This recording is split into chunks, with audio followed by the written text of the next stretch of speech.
ایک منافق کا اور ایک یہودی کا جھگڑا ہو گیا. وہ جو منافق تھا نا وہ کلمہ پڑھتا تھا. منافق کہتے ہیں اس کو ہیں جو اپنی زبان سے کلمہ پڑھے اور اندر اس نے نفاق چھپایا. وہ دونوں کا جھگڑا ہو گیا.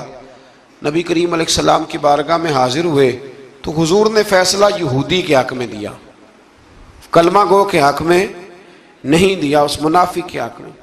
وہ نہ کہنے لگا جی میں تو فیصلہ حضرت عمر سے کراؤں گا. وہ حضرت عمر فاروق کے پاس گئے اور جا کر کے کہا کہ یہ ہمارا معاملہ ہے تو فیصلہ کر دے. جناب عمر بات سننے ہی لگے تھے کہ وہ یہودی بولا, کہنے لگا عمر ایک بات کا لحاظ کر لینا کہ نبی کریم کی بارگاہ میں یہ بات پہلے سے طے ہو چکی ہے اور حضور نے میرے حق میں فیصلہ دے دیا ہے, پر یہ کلمہ پڑھ کے کہتا ہے کہ میں نے عمر سے فیصلہ کرانا ہے, میں معاذ اللہ حضور کے فیصلے کو نہیں مانتا. جناب عمر فرمانے لگے بیٹھو پھر میں ابھی آیا.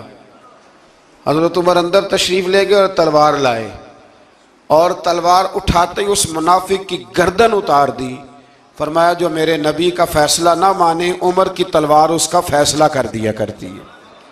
شور ہو گیا جیسے آج لوگ شور کرتے ہیں, کلمہ گو کو ایسے کہہ دیا, کلمہ گو کو یہ, وہاں بھی شور ہو گیا کہ وہ کلمہ گو مار دیا جی عمر نے, کلمہ پڑھنے والا مار دیا, کلمہ پڑھنے والا مار دیا, مسلمان مار دیا, وہ تو کلمہ پڑھتا تھا.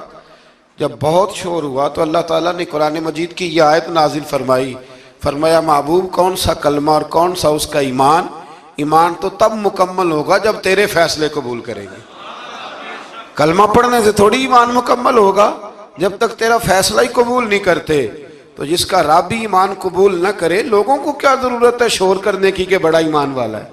اللہ ہی جس کا ایمان قبول نہ کرے